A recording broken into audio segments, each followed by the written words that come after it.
Mga kapatid, mainit na balita. Nako, ito ba'y simula na ng labanan dahil ipinag-utos ni US President Donald Trump na pasabugin mga tol ang isang Venezuelan boat no dito sa karagatan. Ayon nga rito mga kapatid no sa balitang ating panonoorin.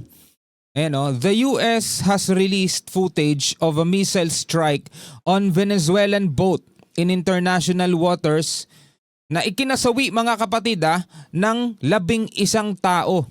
Nga President Trump claims the vessel was carrying drugs destined for the US. So yun ang dahilan mga tol, dahil ang sabi daw ni US President Trump, etong barkong to, etong bangkang to ay nagdadala o may bit-bit mga tol na mga droga. Well anyway, alamin na lamang natin tong detalye dito sa balitang ito na ating panonoorin mga tol. Samahan ninyo ako mga kapatid dahil eto ba'y pwede nang maging mitya ng panibagong gulo sa pagitan naman ng Amerika at ng Venezuela. No? Ito ba'y panibago na namang digma ang haharapin ngayon ng ating daigdig. Bago natin to simulan, syempre wag mong kalimutan mag-subscribe. Click mo na rin ang notification bell para ma-notify ka whenever na may mga bago tayong reaction video tulad nito. Alright, so wag na natin patagalin pa. Etong balitang to mula rito sa First Post. Panoorin na natin to mga tol. US military strikes Venezuelan drug boat. Opo.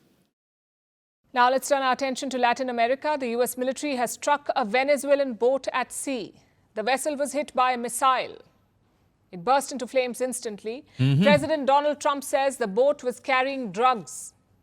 11 people on board were killed. Trump has called them terrorists. The strike comes amid a major US military buildup in the Caribbean. Warships and thousands of troops have been deployed. Venezuela's president, Nicolas Maduro, has accused Washington of aggression. Trump's move has left Latin America divided. Ito nga Amerika mga tol ay nagpadala na ng kanilang mga warship, mga destroyer sa palibot ng Venezuela.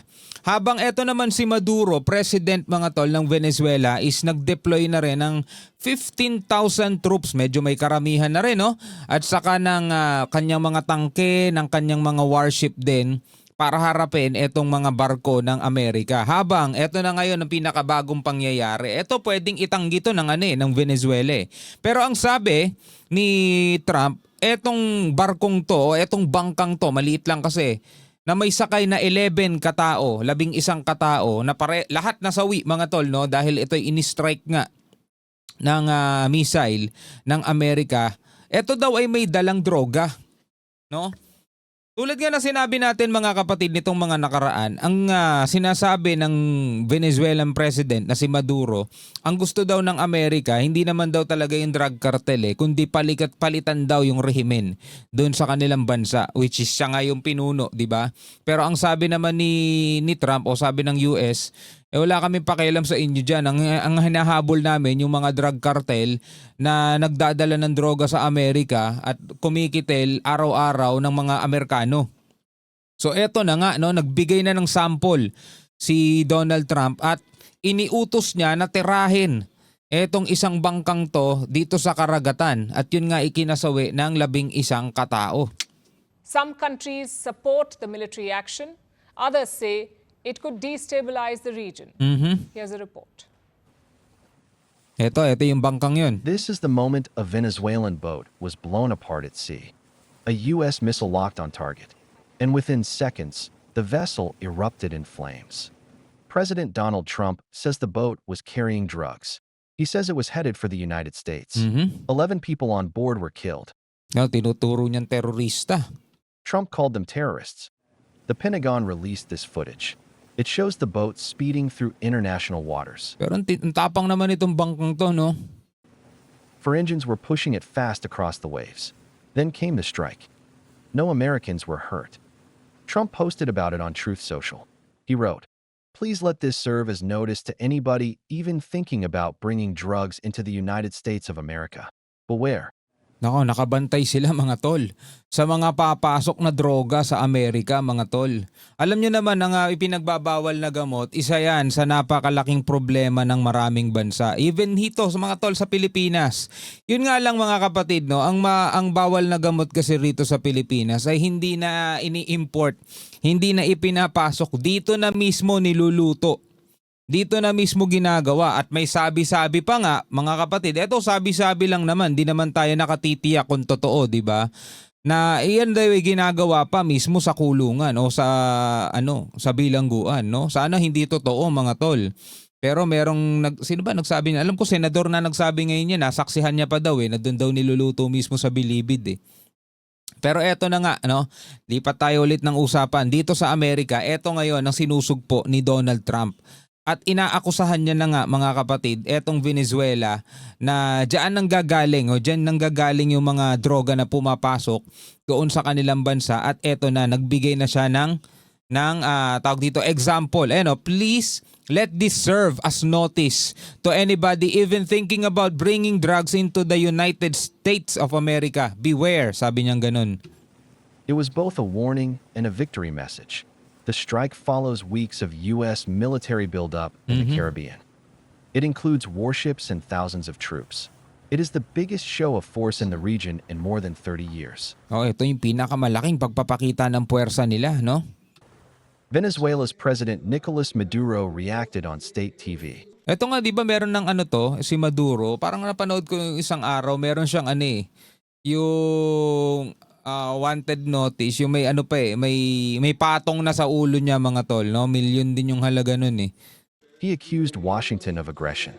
He said the U.S. wants Venezuela's oil for free, but so far, he has not threatened to retaliate. Mr. President Donald Trump.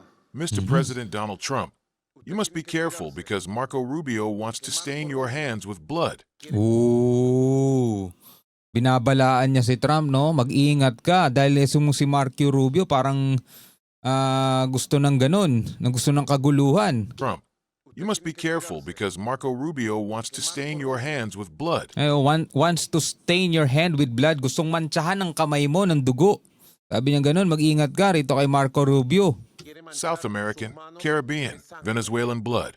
They want to drag you into a bloodbath, to tarnish the Trump name forever with a massacre against the Venezuelan people, with a terrible war across South America and the Caribbean. This would be a full-scale continental war. They want to stain Donald Trump's hands with blood. Kita niyo yung sinabi? Diba? Donald Trump, mag-ingat ka. Dahil etong si Marco Rubio gustong mantsahan yung kamay mo ng dugo. At magkakaroon daw mga tol na posibleng magkaroon ng full-scale war sa pagitan ng Venezuelan people at saka ng Amerika. At ito yung kumbaga dudungi sa pangalan mo bilang presidente si Trump mga tol, no? So pinag-iingat niya mga tol si Trump. At sabi niya pa nga rito sa kanyang sinabi, Terrible war across South America and the Caribbean. This would be a full-scale continental war. Continental war mga tol. They want to stain Donald Trump's hands with blood. Kasi kontinente yun North and South America eh. The Pentagon has sent powerful forces. These units are not just for patrolling operations. They are combat units, capable of striking on land. The military buildup has split the region. Brazil and Colombia say America's moves risks destabilizing Latin America. Guyana and Trinidad and Tobago back Washington due to concerns over drug trafficking. Outside the region, China, Russia, and Iran have condemned the U.S. action. So ito yung paraan ni Donald Trump mga tol, yung tinatawag naman natin dito sa Pilipinas na war on drugs. Ganito yung war on drugs niya na sinasabi ni Maduro na pwedeng mauwi sa continental war. Maglalaban yung North and South America mga tol.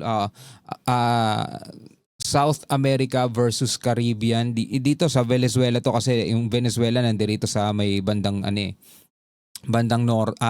South pala, North pala North pala sila Trump. North and South America mga tol. America's Secretary of State Marco Rubio insists this is about drugs, not oil. These particular drugs were probably headed to Trinidad or some other country in the Caribbean, at which point they just contribute to the instability these countries are facing.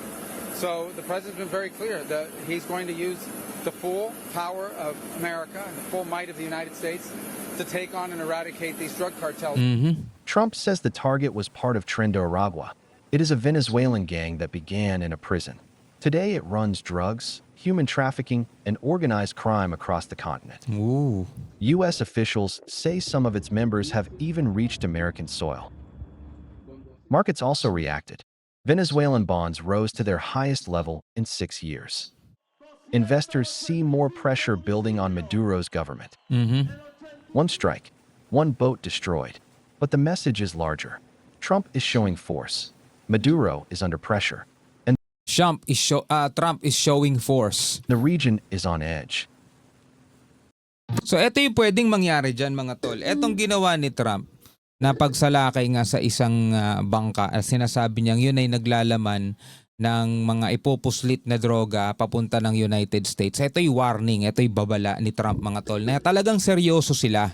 Pag sinabi nilang sisimulan nila mga tol, sisimulan nila at wala silang palalagpasin. So ngayon, ito ang mangyayari. Ito yung posibleng mangyari. Etong Venezuela ay talagang pwedeng maging continental war tulad nga ng sinasabi ni Maduro. Kasi pumapalag eh.